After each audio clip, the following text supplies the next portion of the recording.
Alors nous y sommes depuis lundi, un archipel dans l'Atlantique au large du Portugal. On le connaît essentiellement par son célèbre anticyclone, annonciateur de beau temps chez nous. Alors après avoir découvert certains sites, nous prenons aujourd'hui la mer à la rencontre des baleines. Alexandra Vieira et Romain Dibiec. Il y a des dauphins là, juste devant moi. Ce sont ceux qui se montrent le plus facilement. Dans l'eau transparente, on peut parfaitement les distinguer. Ce sont des dauphins tachetés. Ils ne passent par ici qu'en été. Mais ce que les visiteurs espèrent apercevoir ce jour-là, ce sont elles, les baleines. Ou plus précisément, les cachalots. Il faut avoir de bons yeux pour les repérer. Regardez, vous voyez la respiration?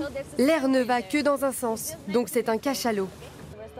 Pour reconnaître l'espèce, on observe leur souffle, puis on se rapproche.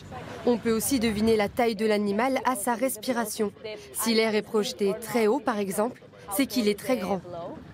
À chaque respiration, les baleines peuvent renouveler 90% de l'air de leurs poumons. Regardez, à 1 heure. Ce bébé est en pleine forme. Sa mère vient de plonger pour aller chercher de la nourriture. Il joue avec sa queue. Quand il attend sa mère, parfois le baleineau agite sa queue et il émet des sons aussi pour qu'elle le retrouve plus facilement. Jusqu'au bouquet final, le grand plongeon.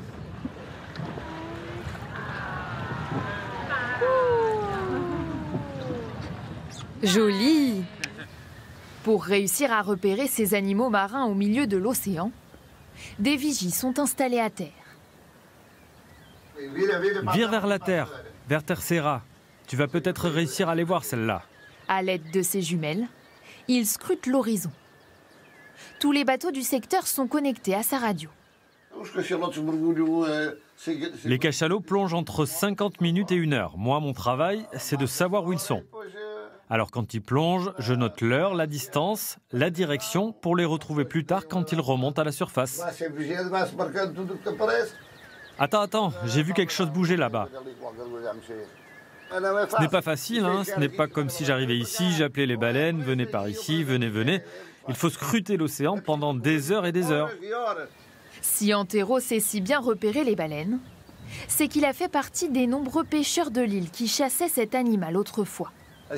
Quand on partait en mer, on ne savait jamais si on allait revenir. Ici à Pico, tout le monde a toujours eu un pied à terre et un pied en mer.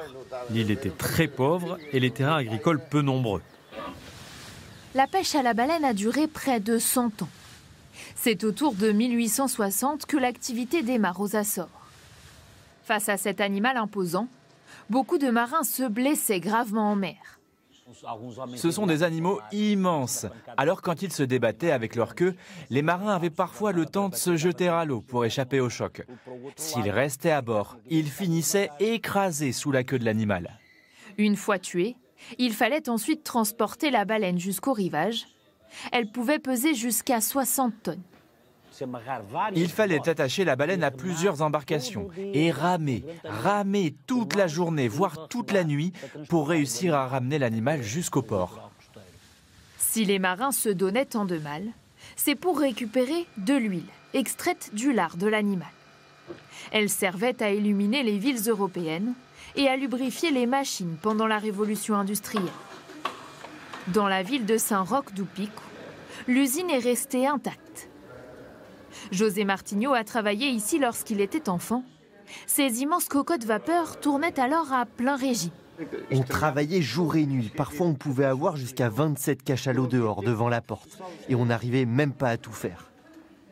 Dans les années 1950, le pétrole devient plus compétitif et la pêche décline petit à petit. Elle est aujourd'hui interdite. Mais le Japon, la Norvège et l'Islande chassent encore la baleine, notamment pour sa viande.